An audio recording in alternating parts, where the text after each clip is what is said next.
Всем привет и добро пожаловать на канал Lolex Kitchen. Новые видео выходят каждую неделю, так что подписывайтесь на канал и жмите на колокольчик, так вы не пропустите новые вкусные рецепты. В этом видео я покажу, как приготовить очень вкусный и быстрый завтрак. Все очень просто. Яблочные драники с корицей и сметаной. Итак, приступим. Нужно очистить от кожуры 4 средних яблока общим весом примерно 800 грамм. Далее нужно нарезать их на четвертинки и удалить косточки. Будьте осторожны, не порежьтесь. Очищенные яблоки натереть на крупной терке.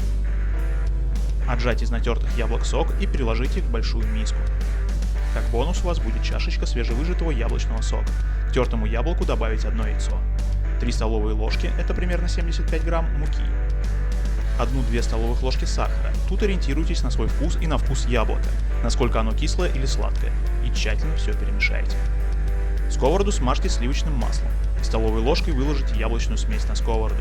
Жарить на среднем огне по 2 минуты с каждой стороны, до румяной корочки. И вкуснейшие яблочные драники готовы. Подавайте их со сметаной, по желанию присыпав корицей и сахарной пудрой. Это очень простой рецепт, с которым справится даже ребенок, так что радуйте себя и близких. Не забывайте ставить лайк и подписывайтесь на мой канал, впереди нас ждет еще много вкусных рецептов.